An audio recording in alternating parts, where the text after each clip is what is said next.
કેમ છો બાળ મિત્રો? મજામાં? ગયા વિડીયોમાં આપણે જોયું લિટલ સ્ટેપ, અહીંયા આજે 10, 11, 12 અને ગયા વિડીયોમાં આપણે જોયું 7, 8, 9.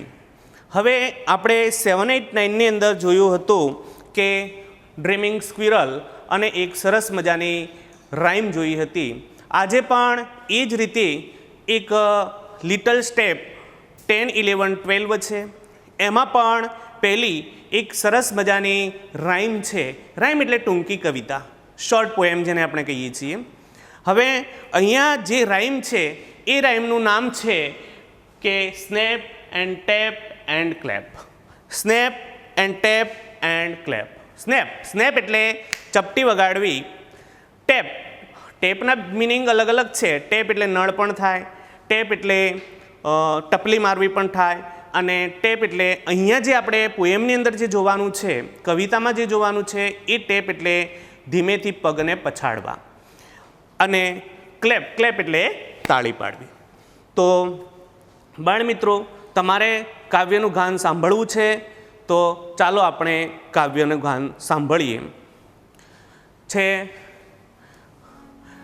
Put your book into your bag, put your notebook into your bag, snap your fingers and snap, snap, snap. Put your book into your bag, put your notebook into your bag, snap your fingers and snap, snap, snap. Put the chalk on the table, hang the picture on the wall, tap your feet and tap, tap, tap. Put the chalk on the table, hang the picture on the wall, tap your feet and tap, tap, tap. Go and stand near the door, go and stand under the fan, raise your hands and clap, clap, clap.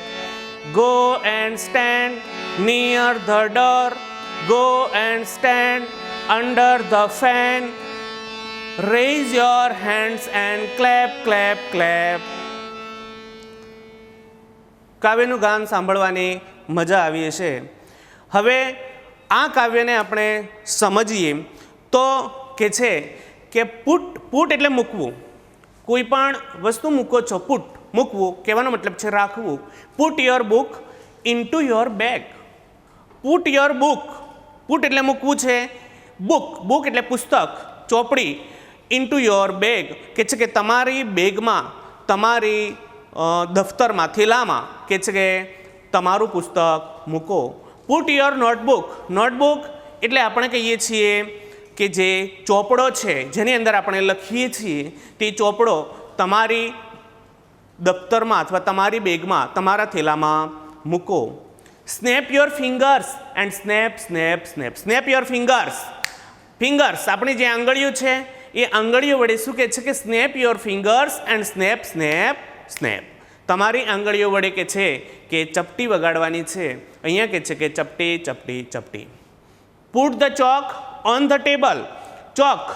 ચોક લેવાનો છે. Put the chalk on the table, table ઉપર chalk મૂકો. Hang the picture on the wall. Picture છે દાખલા તરીકે, તો એ પિક્ચરને તમારે દિવાલની ઉપર ટીંગાડવાનું છે, દિવાલની ઉપર લટકાવવાનું છે. આગળ કે છે કે tap your feet and tap, tap, tap. Tap your feet, તમારા પગને હળવેથી પછાડવાના છે. એન્ડ ટેપ, ટેપ, ટેપ, અને પગને હળવેથી પછાડી અને કહે છે કે ટેપ, ટેપ, ટેપ. ધીમે ધીમે થપથપાવવાના છે પગને. Go and stand near the door. Go and stand, જાઓ અને ઊભા રહો. ક્યાં? નિયર ધ ડોર, બારણાની પાસે ઊભા રહો. Go and stand under the fan. જાઓ અને પંખાની નીચે ઊભા રહો. રેઝ યોર હેન્ડ્સ, રેઝ ઉપર કરો, હાથ ઉપર કરો.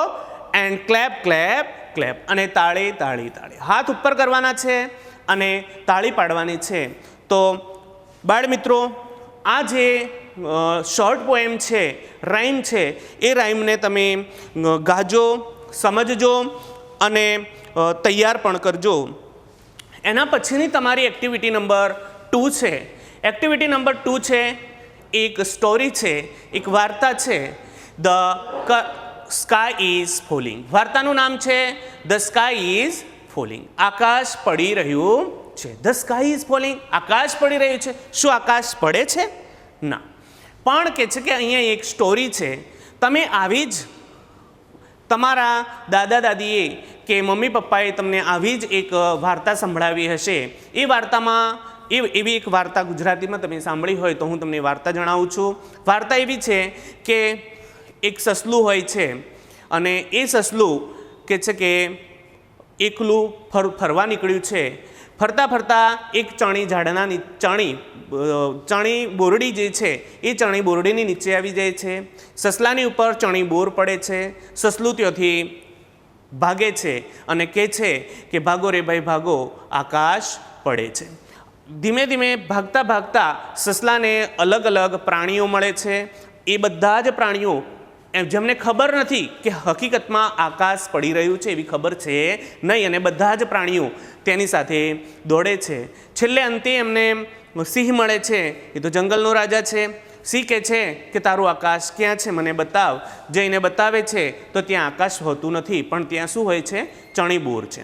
એવી જ અહીંયા એક સ્ટોરી જે છે એ story the sky is falling. પણ અહીંયા એક પહેલી વાર્તાની ઉપર છેલ્લી ઝલક આપી દઉં કે એક ચિકન લિકન હોય છે, જે એક મરઘીનું બચ્ચું, જેને આપણે પીલું કહીએ છીએ, પીલું હોય છે.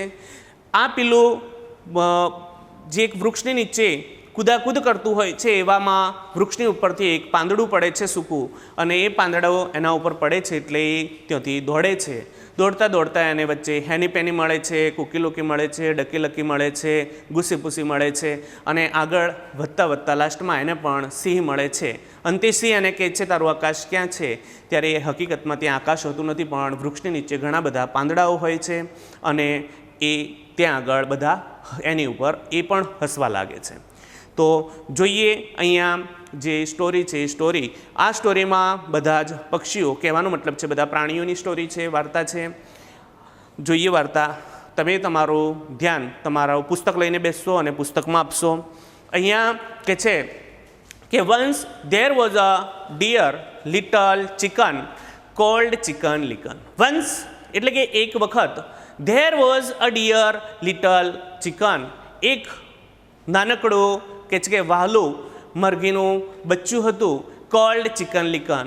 તેને કયા નામે બોલાવતા હતા? ચિકન લિકનના નામથી બોલાવતા હતા. She was hopping about under a big tree. She was hopping, that means કે Chicken Licken was hopping. Chicken Licken એ હોપ, એક પગે કૂદવું, કૂદાકૂદ કરે છે. ક્યાં આગળ? એક વૃક્ષની નીચે. કે she was hopping about under a big tree, તે એક મોટા વૃક્ષની નીચે એક પગે કૂદકા મારી રહ્યું છે. When a leaf fell right on her head. When અને ત્યારે કે છે કે a leaf એક પાંદડું એના બરાબર એના માથા ઉપર પડ્યું. હવે બરાબર પાંદડું એના માથા ઉપર પડે છે ત્યારે શું થાય છે? એ કે છે કે ઓહ નો, અરે ના, ઓ નો, ઓહ ના, અરે ના. ધ સ્કાય ઇઝ ફોલિંગ, કે આકાશ પડી રહ્યું છે. ધ સ્કાય ઇઝ ફોલિંગ, આકાશ પડી રહ્યું છે. સેડ ચિકન લિકન, એવું ચિકન લિકને કહ્યું. ચિકન લિકન સેડ એ મનોમન કે છે કે ઓહ નો ધ સ્કાય ઇઝ ફોલિંગ, અરે ના, આકાશ પડી રહ્યું છે. And C started to run, અને આ ચિકન લિકને તેણીને દોડવાનું શરૂ કર્યું. દોડે છે. By and by she met Henny Penny, આગળના આગળ એને કોણ મળે છે? હેની પેની મળે છે. દોડે છે, દોડતા દોડતા રસ્તામાં એને હેની પેની મળે છે. Henny Penny said to Chicken Licken, Henny પેનીએ ચિકન લિકનને કહ્યું. શું કહ્યું? કે why are you running Chicken Licken, why are you running Chicken Licken, Chicken Licken તું શા માટે દોડી રહ્યું છે? ત્યારે Chicken Licken said, Chicken Licken એનો જવાબ આપે છે કે ધ સ્કાય ઇઝ ફોલિંગ, આકાશ પડી રહ્યું છે. And a piece of it fell right on my head, અને તેનો એક પીસ એટલે ટુકડો, એક પીસ મારા માથા ઉપર પડ્યો. ત્યારે હેની પેની આ સાંભળી અને કહે છે oh said Henny Penny. Henny Penny કહે છે કે oh said Henny Penny. Henny Penny એવું કહે છે. And she too began to run with Chicken Licken, અને એ પણ ચિકન લિકન સાથે દોડવાનું શરૂ કર્યું. By and by they met Cocky Locky. By and by આ હેની પેની કોણ છે? તો હેન એટલે મરઘી છે. અહીંયા આગળના આગળ હવે કહે છે કે by and by they met Cocky Locky. આગળના આગળ આ બંને દોડતા જાય છે અને અમને કોકી લોકી મળે છે. કોકી લોકી કુકડો છે એ અમને મળે છે. હવે કોકી લોકી આ હેની પેની અને ચિકન લિકનને કહે છે કે why are you running Chicken Licken and Henny Penny? Cocky Locky said to Chicken Licken and Henny Penny. Cocky લોકીએ ચિકન લિકન અને હેની પેનીને પૂછ્યું કે why are you running Chicken Licken and Henny Penny? Chicken Licken અને Henny penny તમે શા માટે દોડી રહ્યા છો? ત્યારે ચિકન લિકન અને હેની પેની એનો પ્રત્યુત્તર આપે છે. તો કે છે કે ધ સ્કાય ઇઝ ફોલિંગ. આકાશ પડી રહ્યું છે. A piece of it fell right on Chicken Licken's head. Henny Penny said. Henny પેનીએ કહ્યું કે ધ સ્કાય ઇઝ ફોલિંગ. આકાશ પડી રહ્યું છે. And a piece of it fell right on Chicken Licken's head. અને તેનો એક ટુકડો ચિકન લિકનના માથા ઉપર પડ્યો. ત્યારે આ કોકી લોકી સાંભળી અને કહે છે કે oh dear said Cocky Locky and he too began to run with them. શું કહે છે કે ઓ ડિયર. અહીંયા ઓ ડિયર એટલે વહાલું થાય, પણ અહીંયા વહાલાના અર્થમાં નહીં. કહે છે કે અરે બાપરે said Cocky Locky. Cocky Locky કહે છે કે અરે બાપરે આકાશ પડી રહ્યું છે. And to began to run with them. અને આ કોકી લોકી પણ ચિકન લિકન અને હેની પેનીની સાથે દોડવા લાગે છે. હવે 3 જણ થયા છે. એક ચિકન લિકન, હેની પેની અને કોકી લોકી થયા છે. By and by they met Ducky Lucky. આગળના આગળ જતા તેઓ કોને મળે છે? ડકી લકીને મળે છે. ડક એટલે બતક. Why are you running Chicken Licken Henny Penny and Cocky Locky said Ducky Lucky. Ducky Lucky આ 3 જણ દોડતા હોય છે ત્યારે પૂછે છે કે why are you running Chicken Licken Henny Penny Cocky Locky and Ducky Lucky? Why are you running? તમે શા માટે દોડી રહ્યા છો? ત્યારે હવે જવાબ આપે છે ધ સ્કાય ઇઝ ફોલિંગ. આકાશ પડી રહ્યું છે. A piece of it fell right on Chicken Licken's head. અને તેનો એક ટુકડો અ પીસ ઓફ ઇટ મતલબ અ પીસ ઓફ સ્કાય આકાશનો એક ટુકડો ચિકન લિકનના માથા ઉપર પડ્યો. હવે આ સાંભળી અને ડકી લકી શું કહે છે? તો Ducky Lucky said dear me. અહીંયા ડિયરનો અર્થ બાપરે મને. Said Ducky Lucky. એવું ડકી લકીએ કહ્યું. She too began to run with them. અને આ જે કુકી લોકી છે એ કુકી લોકી પણ તેમની સાથે દોડવા લાગે છે. ડકી લકી પણ આ chicken Licken Henny Penny and કોકી લોકીની સાથે દોડવા લાગે છે. હવે ફરીથી આ 4 જણ જે છે એ દોડતા જાય છે. By and by they met Goosey Poosey. By and by આગળ ને આગળ એમને ઘૂસીપૂસી મળે છે. અહીંયા ઘૂસ એટલે હંસની વાત છે કે એમને આગળ જતા હંસ મળે છે. હવે આગળ કે છે કે why are you running Chicken Licken Henny Penny Cocky Locky and Ducky Lucky? Why are you running કે છે કે તમે શા માટે દોડી રહ્યા છો? કે Heni Penny Chicken લિકન કોકી Locky Ducky lucky તમે બધા શા માટે દોડી રહ્યા છો? એવું ઘૂસીપૂસીએ પૂછ્યું. ત્યારે એ લોકો એક જ જવાબ આપે છે ધ સ્કાય ઇઝ ફોલિંગ. આકાશ પડી રહ્યું છે. And a piece of it fell right on Chicken Licken's head. અને તેનો એક ટુકડો ચિકન લિકનના માથા ઉપર પડ્યો. So we are running. તેથી અમે દોડી રહ્યા છીએ. તો આગળ કહે છે કે વેન ઘૂસીપૂસી હિયર ધીસ. જ્યારે ઘૂસીપૂસી આ સાંભળ્યું. હિયર્ડ એટલે સાંભળ્યું. ધીસ કે આ સાંભળ્યું. C began to run with them without saying a word. ત્યારે એક પણ શબ્દ કહ્યા વગર આ ઘૂસીપૂસી આ લોકોની સાથે દોડવા લાગે છે. By and by they met lion. આગળ દોડતા જાય છે અને એમને સિંહ મળે છે. હવે સિંહ તો જંગલનો રાજા છે. સિંહ શું કહે છે? તો કે છે Why are you running? Chicken Licken, Henny Penny, Cookie Loki, Ducky Lucky and Goosey Pussy. કે Why are you running? તમે શા માટે દોડી રહ્યા છો?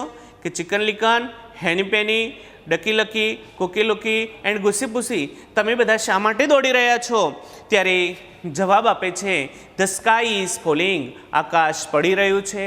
And a piece of it, that means કે અ પીસ ઓફ સ્કાય, આકાશનો એક ટુકડો ચિકન લિકનના બરાબર માથા ઉપર પડ્યો. ત્યારે ધ લાયન આસ્કડ, ત્યારે સિંહે પૂછ્યું, the lion asked to them, લાયને તેઓને પૂછ્યું, show me where is it, show me મને બતાવ, વેર ઇઝ ઇટ તે ક્યાં છે, આકાશનો ટુકડો ક્યાં છે મને બતાવ. Chicken Licken took them to the tree, Chicken Licken તેઓને લઈ અને વૃક્ષ પાસે ગયો. There were many dry leaves, કે છે કે there were many dry leaves there, ત્યાં આગળ ઘણા બધા વૃક્ષની નીચે ઘણા બધા સૂકા પાંદડા પડ્યા હતા. Where is your sky, the lion asked, સિંહે પૂછ્યું વેર ઇઝ યોર સ્કાય, તારું આકાશ ક્યાં છે, સિંહ એમને પૂછે છે. ત્યારે Chicken Licken, Henny Penny, Cocky Locky, Ducky Lucky and Goosey Poosey laughed, જ્યારે સિંહ એમને પૂછે છે કે તમારું આકાશ ક્યાં છે, ત્યારે આ chicken Licken, Henny Penny, Cocky Locky, Ducky lucky અને ગુસી પુસી જે છે એ બધા હસે છે. અને હકીકતમાં ત્યાં કોઈ આકાશ પડતું હોતું નથી, માત્ર એક નાનકડું જે પીલું છે, ચિકન લિકન જે છે પીલું છે, એ પીલાની ઉપર એક વૃક્ષનું પાંદડું પડે છે, એ ગભરાઈ જાય છે અને દોડવા લાગે છે. તો અહીંયા આ એક વાર્તા છે. વાર્તાને તમે ફરીથી વાંચજો, સમજજો અને સમજી અને હવે કે છે કે એક્ટિવિટી 1 અને એક્ટિવિટી 2 એ બંનેમાં આવતા જે હાર્ડ વર્ડ્સ જે છે, એટલે કે અઘરા સ્પેલિંગોના અર્થ જે છે એ સમજીએ. તો અહીંયા એક્ટિવિટી 1 અને એક્ટિવિટી 2ના ભેગા લઈ લીધેલા છે. સ્નેપ એટલે ચપટી, ફિંગર એટલે આપણી આ આંગળી, ટુ હેંગ એટલે લટકાવવું, પિક્ચર એટલે ચિત્ર, વોલ એટલે કે દિવાલ, સ્ટેન્ડ એટલે ઊભા રહેવું, ટુ રેઝ એટલે ઊંચું કરવું, આપણે જે હાથ ઊંચા કરીએ છીએ તે, સ્કાય એટલે આકાશ, ટુ ફોલ એટલે પડવું, વન્સ એટલે કે એક વખત, ચિકન એટલે કે મરઘીનું બચ્ચું જેને આપણે પીલું પણ કહીએ છીએ, લીફ એટલે પાંદડું, ટુ મીટ એટલે મળવું, વાય એટલે કે શા માટે, કેમ, પીસ એટલે ટુકડો, હિયર એટલે સાંભળવું, સે એટલે કહેવું, વર્ડ એટલે શબ્દ, ટુ શો એટલે બતાવવું, ટુ આસ્ક એટલે પૂછવું, ડ્રાય એટલે કે સૂકવું. હવે પાઠમાં આવતા સ્ટોરી અને રાઇમની અંદર આવતા કેટલાક ઓપોઝિટ વર્ડ્સ જે છે, એટલે કે વિરોધી શબ્દો જે છે એ પણ જોઈ લઈએ. અહીંયા નિયરનો ઓપોઝિટ વર્ડ છે ફાર, નિયર એટલે નજીક, ફાર એટલે દૂર. સ્ટાર્ટનો ઓપોઝિટ વર્ડ્સ થશે એન્ડ પણ થાય, ઓવર પણ થાય. સ્ટાર્ટ એટલે શરૂ કરવું, એન્ડ એટલે પણ એનો અંત થઈ જાય અને ઓવર એટલે પૂરું કરવું જ થાય, અંત એ પણ પૂરા કરવાના અર્થમાં છે. બિગિન શરૂ કરવું, એનો પણ એન્ડ અંત. શો એટલે બતાવવું, શોનો વિરોધ ઓપોઝિટ વર્ડ થાય હાઇડ એટલે સંતાડવું. ડ્રાય એટલે સૂકું, એનો ઓપોઝિટ વર્ડ વેટ એટલે ભીનું અથવા લીલું. લાફ એટલે હસવું, એનો ઓપોઝિટ વર્ડ ક્રાય એટલે રડવું. તો બાળ મિત્રો, અહીંયા જે આપેલા અઘરા શબ્દો જે છે, હાર્ડ વર્ડ્સના જે અઘરા સ્પેલિંગોના અર્થ જે છે તે અને ઓપોઝિટ વર્ડ્સ જે છે તે, આ બંને કે તમે 4 વખત તમારા ચોપડામાં લખી અને તૈયાર કરજો. સ્ટોરી અને રાઇમ એકવાર વાંચી ફરીથી એને તૈયાર કરી લેજો. અને હવે આપણે ફરીથી મળીશું નેક્સ્ટ વિડીયોમાં, જેમાં જોઈશું લિટલ સ્ટેપ 13, 14 અને 15. તો ચાલો મળીશું નેક્સ્ટ વિડીયોમાં.